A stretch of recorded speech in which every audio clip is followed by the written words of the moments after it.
Hello, this is Pastor Chris and Alice Washington with the Manifold Mysteries Marriage Bible Study. Welcome to episode 6. Let's begin with prayer. All hearts and minds clear. Father God, we thank you for this day. We thank you for being God all by yourself. Father God, we ask that you would enter into us, Father God, that people would hear your voice and not ours, Father God, that you would lead them into what you want for their marriages, Father God, and how you want to bless them. We ask, Father God, that you would allow us to decrease and you increase inside of us at this time so that may happen. In the mighty name of Yeshua HaMashiach we pray. Amen. Amen. Okay, as I said, we are here at episode 6 and it seems like it is moving so quickly. The secret to lasting marriage. Learning the power of biblical communication and grace.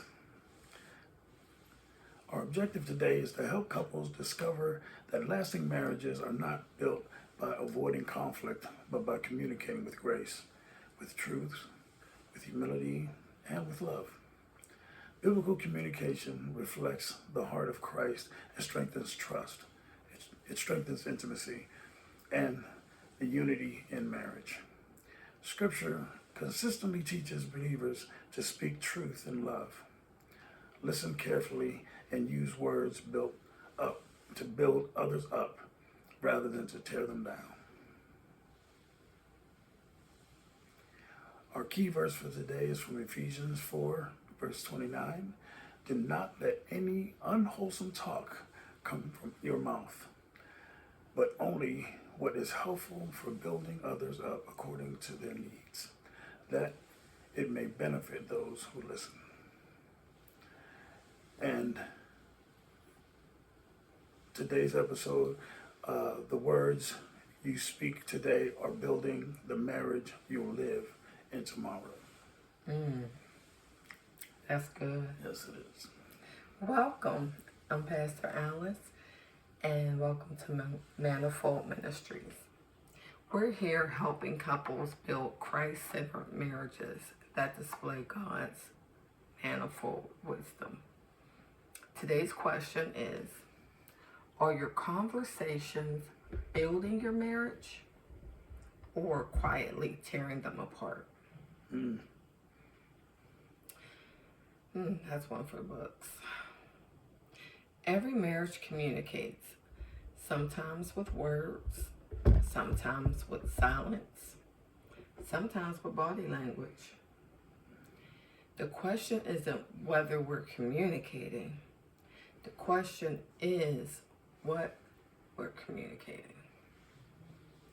Many marriages struggle because love has disappeared, but because grace has disappeared from everyday conversations.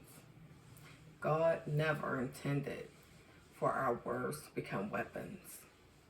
He designed them to become true instruments of encouragement, healing, forgiveness, and truth. Amen. Healthy communication begins long before words ever leave our mouth. It begins in our heart. Jesus said, for the mouth speaks what the heart is full of. When Christians transform the heart, he transforms the conversation. Amen. Okay, our biblical foundation today is from the next 3 scriptures. The first scripture is Ephesians 4:29. Paul teaches believers to speak words that build others up according to their needs and give grace to those who hear. The second scripture is from James 1, verses 19 and 20. Everyone should be quick to listen, slow to speak, and slow to become angry. Listening is often the greatest act of love in a marriage. And our third scripture is from Colossians 4, verses 6. Let your conversation be always full of grace, seasoned with salt. God calls believers to communicate with wisdom, kindness, and truth. The doctrine of God reads this way. God is communicating God. From Genesis to Revelations, God speaks truth, extends grace, and reveals his heart. Because we are created in his image, our words should reflect his character. Our marriage principle is that a healthy marriage should flourish when conversations reflect God's wisdom rather than human pride. The doctrine of Christ reads this way: Jesus perfectly balanced truth and grace. He never compromised truth, yet he always spoke with compassion. Whether speaking to the women at the well, his disciples, or even his enemies, Christ's words brought life. Husbands and wives are called to communicate the same way. Not win arguments, but to win hearts. The doctrine of salvation reads this way: the gospel transforms more than our eternal destination. It transforms our daily conversations. Before Christ, our words often flowed through selfishness, anger, or pride. Because of salvation, the Holy Spirit produces patience, gentleness, self-control, and kindness. The gospel enables us to apologize sincerely, forgive quickly, and speak words that heal. Amen. So good. We're going to go into the modern marriage illustration of this. Imagine a husband comes home from work exhausted. His wife has also had a difficult day managing work, children, and household responsibilities. One careless comment: "You've been home all day," can ignite an argument that could last all night. But another response changes everything. Okay. "I know today was probably hard. How can I help you?" The difference wasn't the information. It was grace. Words have power to wound or to heal. Every conversation plants a seed. Over time, those seeds become either bitterness or intimacy.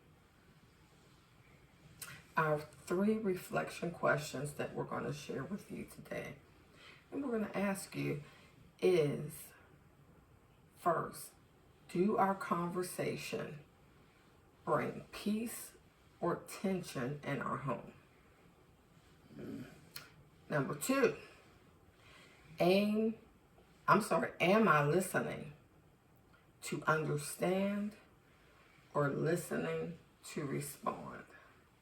And that's something we had to definitely learn and has made a tremendous difference in our marriage, our relationship, our conversations. It's made a world of difference when you learn how to listen to understand and don't assume. And what we had to do was, I had to ask or say, "This is what I heard you say," and I would share. And a lot of times I was wrong. What he said and what he meant was not what I heard. So once we learned to start doing that, it changed everything. Absolutely. Because I do believe that a woman speaks differently than a man does. So when we speak, a woman is thinking, if I had said that, what would I mean? And that's where the confusion comes in at. So that's why the best thing to do is to ask what the other person received from what you said. And when you explain to them what you meant, all right, now, gentlemen, do not get completely thrown off when they look at you with this look like, is that what you meant? Because it will happen. Yeah. Absolutely. It has happened numerous times. And it has saved us so many arguments and long conversations that were unnecessary. It was just a lack of understanding. Right. Better off enjoying your spouse and your marriage and loving each other rather than figuring out arguments. That part. And of course, please hit the subscribe button and the notification and the share so that we can be a blessing to another couple as well. And please comment also, because we read them all, and if you need a response, we definitely will respond to you. Okay, for our last question, what one communication habit could I change this week to be, let me read that one more time. What one communication habit could I change this week to better reflect Christ? I want to definitely get that right. I'm going to say it one more time. What one communication habit could I change this week to better reflect Christ? We're going to go for our weekly challenge, and we also, in our shorts throughout the week, answer the reflection questions, but we also weekly do the challenges with you, because this is to strengthen our marriage as well as yours. So this week's challenge is for the next 7 days before responding during a disagreement. If you don't have one, don't do it. Right. Pause for 5 seconds. Ask yourself 3 questions. The first one, is it true? Is it loving? Is it helpful? And I know sometimes in the heat of the moment, you might kind of forget, but let God speak to your heart. Be slow to speak and quick to listen. Amen. Then speak with grace at the end of each day to each other. Share one encouraging statement with your spouse. And watch how simple words begin to change the atmosphere in your home. It's wonderful. Pastor Chris, can you lead us in prayer, please? Absolutely. Heavenly Father, thank you for speaking truth and grace into our lives through Jesus Christ. Guard our mouths and transform our hearts so that our words honor you and encourage one another. Teach us to listen with compassion, respond with wisdom, and forgive quickly. May every conversation in our home reflect your love and bring peace instead of division. Let our marriage become a testimony of your grace through the way we speak to one another. In Jesus' name we pray. Amen. Amen. Thank you so much. You're welcome, baby. All right, let's take a sneak peek into next week's episode. It is winning the battle before it starts. But listen, it's how spiritual warfare impacts your marriage. Every marriage has disagreements, but not every battle begins with your spouse. That's right. Marriages are under attack. Absolutely. So next week, we'll discover how the enemy seeks to divide what God has united, and how couples can stand together in the armor of God instead of turning against one another. And that's something else we had to learn. And it was a blessing when we did, because when you have a problem, the problem is the problem. You and your spouse attack the problem. You don't let the problem become a problem between the two of you and end up going against each other. You come together and you deal with the problem.